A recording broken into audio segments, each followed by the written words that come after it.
Howdy y'all, Big Country here, the tech sales recruiter. Today I'm going to be going over my personal experience as an SDR.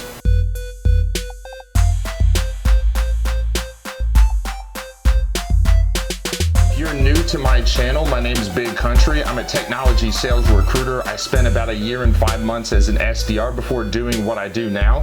That's something that I'll get into later. But the purpose of the video today, guys, is to talk about my experience as an SDR. If you're thinking about getting into technology sales, SDR, BDR, sales development rep, business development rep, that's the entry point. So today we're going to talk about what I did, the different kinds of activities that I did on a day-to-day, what all that was like, my successes, my failures, to give you a good idea of some of the spread that's out there, because I had sort of a unique situation. All right, so I'll rewind first, and I'm going to talk about what I was doing before I was being an SDR. So before I had ever gotten on the phone, I'd had a couple of different sales positions in total.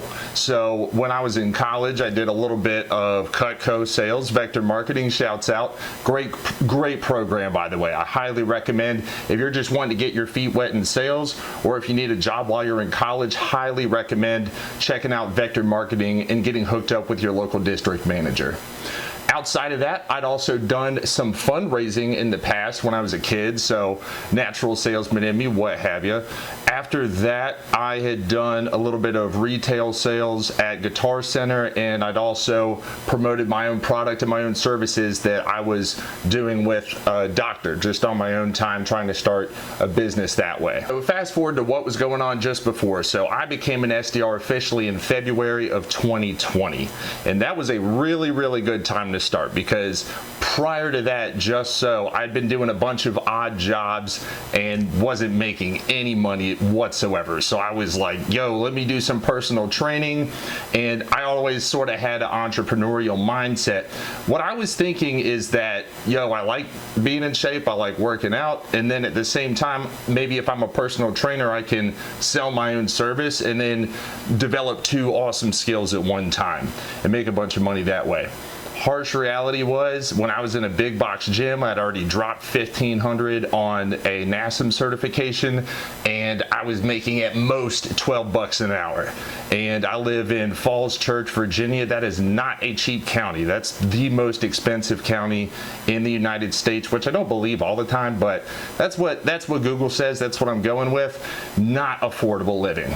To bounce back on why it was such a good time, COVID sort of hit the month afterward, and right before I had left being at a big box gym, being a personal trainer, a recruiter hit me up and said, yo, do you want to be an SDR? And I talked to him for a little bit. He told me some about the role, some of the growth path, and that kind of thing. And I was like, whatever, I'll interview for it. So I went and I interviewed at MemoryBlue, and they told me more and more through the interview process about what an SDR is, what sales development is, what the world of tech sales is all about. And at first, I didn't think it sounded bad. I mean, everybody in there was so energetic and welcoming, and everybody was wearing business attire. I thought that would be maybe a good thing for me to check out. And also, I just wanted to develop myself as a salesman more, because I had failed so many of my own personal business ventures. I was thinking, you know, it would probably be best if I developed myself as a salesperson first before trying and throwing more money at myself for a business purpose. So I ended up taking the job for an SDR. And so for those of y'all that don't know, I was a sales development rep for MemoryBlue. Now, what's unique about MemoryBlue is MemoryBlue is actually the 4th largest employer of SDRs in the world, but MemoryBlue doesn't sell any of its own technology.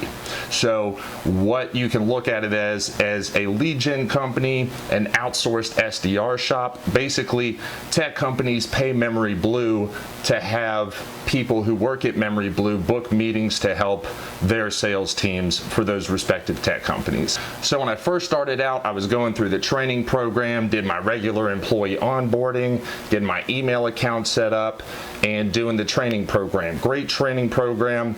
If y'all haven't looked into it already, MemoryBlue is an awesome place to work. I still work there today just as a recruiter instead.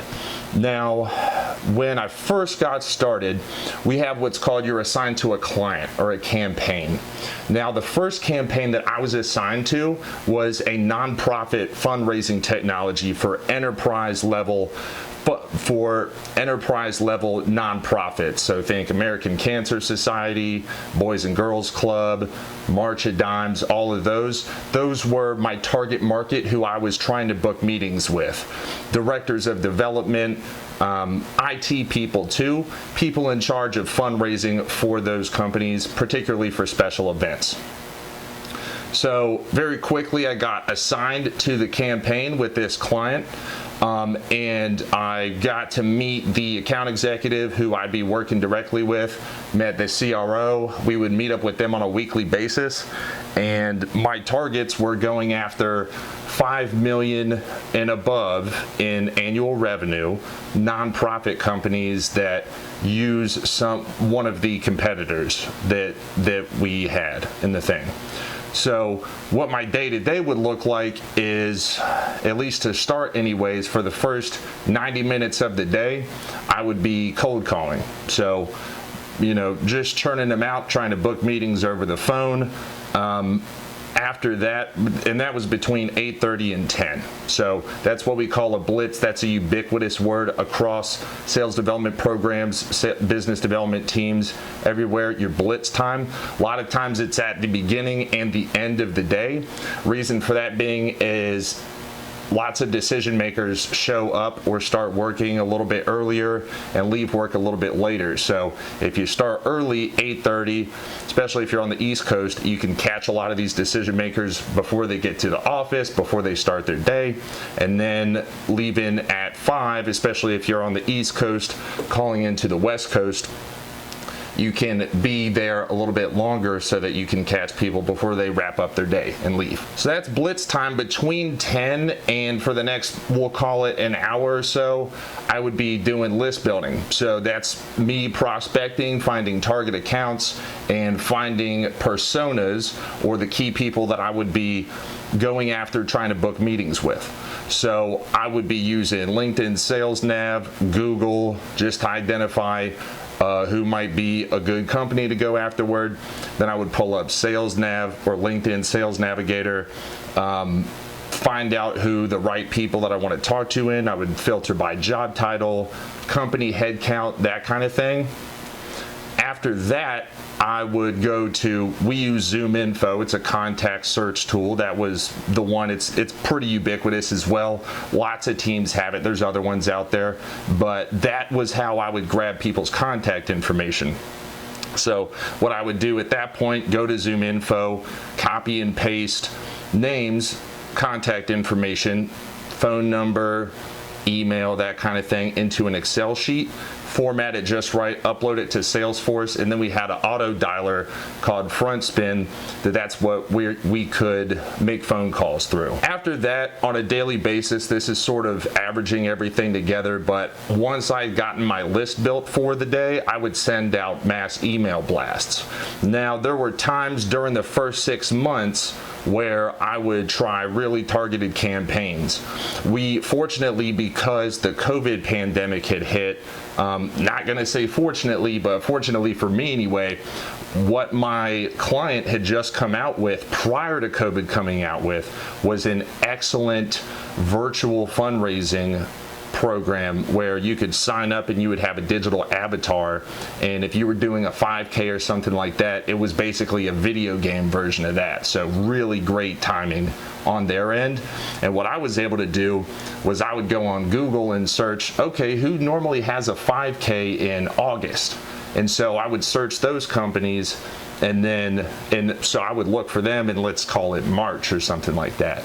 And then I would hit up whoever the events director was and say, yo, check it out. I know that your 5K probably isn't going to happen this year. Here's a great alternative. Do you got half an hour to check it out? So fast forwarding, so that was my first campaign. That company was called FrontStream. That's who I was booking meetings for. Booked lots of great meetings, lots of big name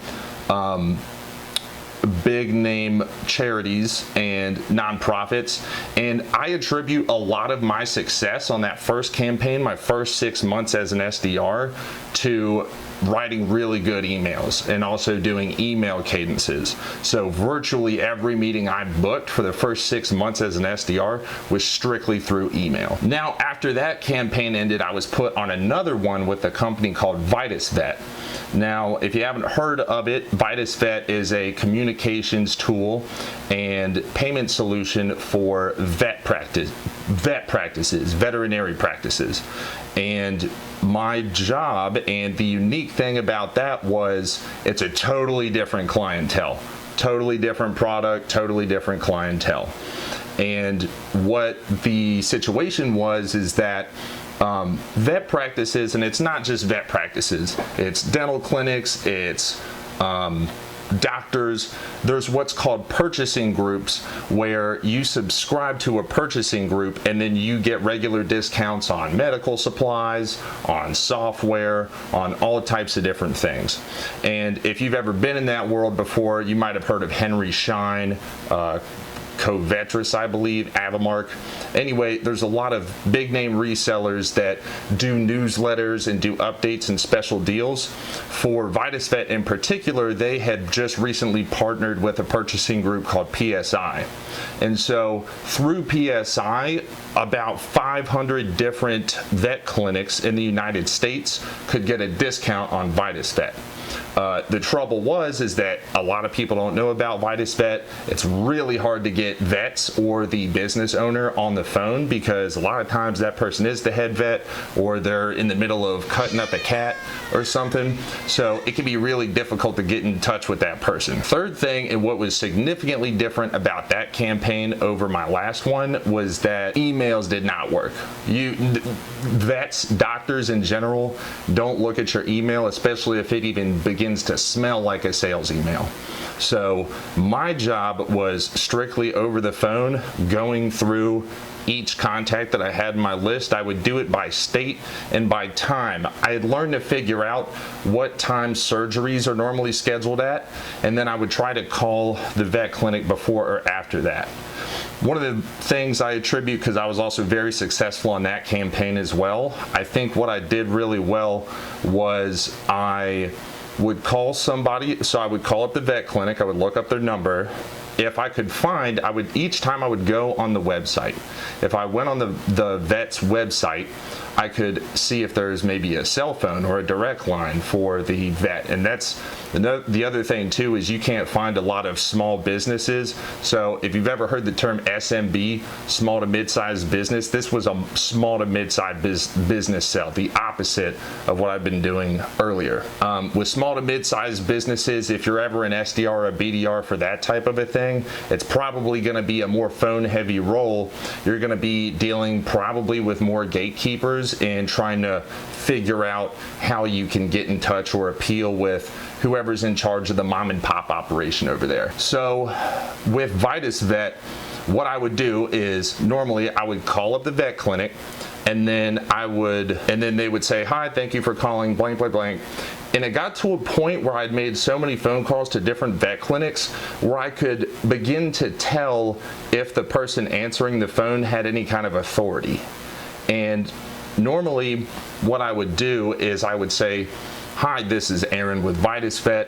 I'm calling to speak with the PSI card holder at blank." And normally if I could, I would already know what the office manager's name was just from going off the website. Now, if they said PSI, I would just hang up, because I knew that the office manager, or if it was the head vet or the doctor, that they would know what PSI is, because that's where they get everything from.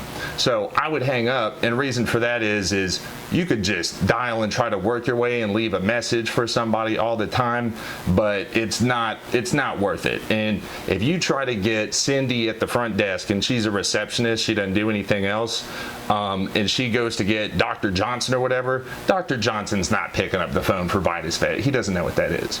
So I would just hang up and go to the next one and see if I could get in touch with Deborah. Now, when I would get in touch with Deborah, that was where the fun part, because I'd done all the research and I knew exactly what our competition was, and I knew every single thing there was to know. And this was through studying. I didn't just get to know this off the jump. but I would figure out exactly what our competitors are, what our differentiators are, all our different integrations, and I just had multiple different things I could sell on.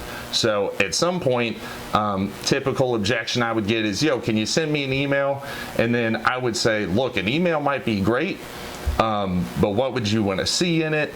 And then basically I would just go through the laundry list of every reason why that would be an even bigger waste of their time if they thought that it would be a waste of time to just check out a demo real quick. That was a successful campaign. Really enjoyed doing that. The other thing, then went on a third campaign that was with a company called Covera Health. Now with Covera Health, the deal with the company was that they are a artificial intelligence radiology imaging credentialer. So what that means is that they would verify high quality imaging centers across the US and then give them a stamp of approval. So there's a lot of entities already like that, but the deal with Covera Health and why they hired MemoryBlue at the time was because they had just locked down a partnership with Walmart where if Walmart in a given area with a lot of Walmart people, so if y'all don't know, Walmart's the largest employer in like 40 of the 50 states. So think about Arkansas, for example.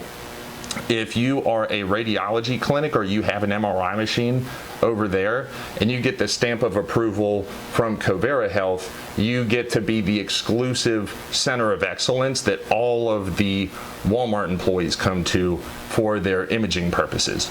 So my goal was to hit up the potential people on a target accounts list. I had a target accounts list there, and find out who the person would be responsible for signing them up to basically share their data with Covera Health to get them approved as a center of excellence so that Covera Health could expand their horizons and then get all that insurance money that was paying for imaging and whatnot. So that was a fun one as well, and I think the reason is because the people who were running the demos, so to speak, for that were just kind of not good at figuring out how do I get in touch with these people and explain our value add. They had given me a template email and a 40-page PDF to send to folks, and they hadn't had any success with it because it was so long. It was like 300 words. And what I did was I worked on distilling, all right, what's the value that we're trying to add here? And come to find out, I mean, what I broke it down to was, look, take a 30-minute meeting with me, and I'm gonna try to make you the only imaging center that all of the Walmart employees can get their radiology done, and I'm gonna give you a seal of approval for free. So that was the sell. And basically I condensed this 300-page email and PDF to that. And then at the top for emails, I would say, hey, not sure if you're the right person to hit up about this, but we understand that you have an excellent radiology clinic and we would like to partner with you so that you can get all the Walmart employees getting their MRIs at your spot. So that was what I put on the email. That's what I said over the phone. And it was not hard to book meetings for that. I mean, I was teeing up meetings left and right with every major health system that you can think of. That was a pretty easy one. Fast forward a little bit further, what I got involved with was a pay-per-meeting situation, and that's basically when I went on another team and I just had 4 or 5 different companies that I was trying to book meetings for at the same time. And I got that way because I'd done pretty well so far. When I was doing that, I was booking meetings for 2 different cybersecurity companies, or actually 3 rather, also a HR, an employee engagement type company, and hardware/storage one, and I did horrible at that. But for all of the other ones, really the principle still applied. I would learn about my AE if they had any resources that they could share with me in terms of this is the persona that we've had success with, that's great. But my job was basically on the phone all day. I would be list building, finding out the decision makers, finding out if parent companies had swallowed a target account, and then figure out what that new subsidiary was. And then I would find the decision maker over there, cold call them, set up a meeting. So I think what's different about my SDR experience that a lot of people don't have in their SDR, their BDR type career, is a couple of things. And because I talk to SDRs and BDRs from all different companies all the time, and most of the time when I'm talking to them, they've been at one company and they've only been through one process. I've been through about 8 or 9 different processes and had success with about 7 of them. So I feel like one thing that doesn't happen a whole lot when it comes to just something that I don't see from my own experience and other people's experiences is being responsible for, one, finding target accounts.